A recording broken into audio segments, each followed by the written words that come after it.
একঘেয়েমি ভাজা পোড়া খেতে খেতে ইফতারে যখন একটু বিরক্ত লাগে তখন আমি মাঝে মাঝে একটু নুডলস পাস্তা এগুলো একটু ট্রাই করে দেখি। নুডলস পাস্তা এগুলো খেতে তো সবারই বেশি ভালো লাগে, আমিও তার ব্যতিক্রম নই। মাঝে মাঝে এগুলো বানিয়ে খাই, আর বিশেষ করে মাঝে মাঝে আমি পরোটার বিভিন্ন আইটেম রান্না করি বাসায়, যেটাতে আমার ইফতারে টেস্ট একদমই ভিন্ন হয়ে যায়। তো সে যাই হোক, আমি জাস্ট পাস্তাগুলোকে সেদ্ধ করে নিয়েছি তেল আর লবণ দিয়ে একটু। তো তারপর সেদ্ধ করে ওগুলো পানি ঝরিয়ে রেখেছি। তারপর একটা কড়াই নিয়েছি, যেখানে মাত্র একটাই কাঁচামরিচ দিয়েছি, যেহেতু আমার বাচ্চারাও খাবে। আর এখানে দিয়েছি পেঁয়াজ, টমেটো, এগুলো একটু লাল হলে আমি একটা ডিম দিয়েছি। ডিমটা একদম ঝুরি ঝুরি হয়ে গেলে আমি তার মধ্যে একটু গোলমরিচ গুঁড়ো দিয়েছি। গোলমরিচ গুঁড়ো দেওয়ার কারণে কিন্তু টেস্টটা খুবই অন্যরকম হয়।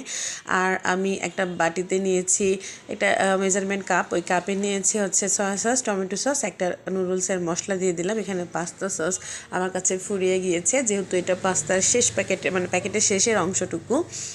তো এইটা হয়ে আসার অবধি আমি একটু নাড়াচাড়া করে তারপর আমি সসগুলো দিয়ে দিলাম। সসটাকে দিয়ে খুব ভালোভাবে নাড়াচাড়া করে নামিয়ে নিলেই রেডি পাস্তাটা। পাস্তা রান্না করতে সবাই পারো, আমি জাস্ট তোমাদের সাথে শেয়ার করলাম আমি কিভাবে রান্না করি।